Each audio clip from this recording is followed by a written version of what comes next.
Welcome to Flawless Shoe Reviews. In this video we'll compare two of the most popular neutral shoes on the market, the Asics Gel-Nimbus 27 and the Brooks Go 16. So if we start off with the Nimbus 27, on top they've redesigned the upper from the 26, so we've got a much broader toe box, so plenty more space in there. It's true to size and length, and it comes in a wide version as well. It's got a nice gusseted tongue on top that's quite thin, and it's got some really luxurious padding around the inner aspect of the heel cup with a nice external pull-on tab as well. It's got an excellent lockdown, so when you put your foot in there, it really locks onto it before you even tie the laces. So an exceptional fit on top.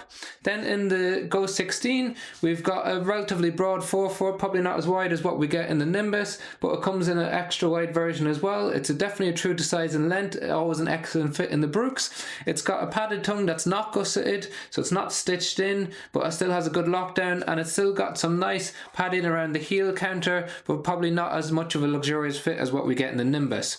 It doesn't have the external pull-on tab, and it's got a stiffer heel counter, so heel counters help to cradle your heel, add stability to the shoe, therefore reducing the amount that your foot can pronate when you initiate contact with the ground. So it's favourable for those things, but not so good if you've got sensitivity around the heel, so you may not enjoy that if you use the Go 16, and we've got a bit more flexibility around the Nimbus 27.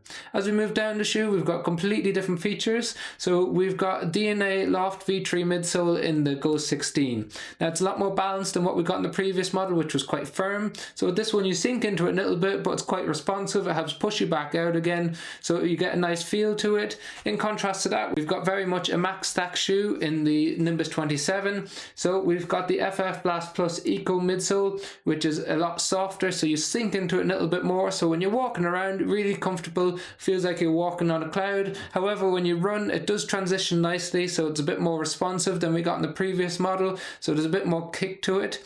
It's got a really big stack, so we've 43.5 mils in the rear foot, 35.5 in the forefoot, giving you an 8 mil drop. In contrast to that, in the Go 16, we have a 12 mil drop, so much bigger drop, 35.5 in the rear foot, 23.5 in the forefoot, so much less padding underneath your ball of your foot in the forefoot. And if we think about having a higher drop, it places extra pressure on the forefoot, so if you stand in it or walk around all day, then you may not enjoy it if you got pain in the ball of your foot, because it's going to put extra pressure there. So you got more padding in the Nimbus 27 and also better distribution of force throughout the foot. However, having a high heel drop is beneficial for offloading the Achilles tendon. Then when we think about elements of support, so they're definitely two neutral shoes, but they have some stability elements. So in the Go 16 we've got sidewalls on the heel and a little sidewall on the forefoot and some sidewalls on the heel on the inside.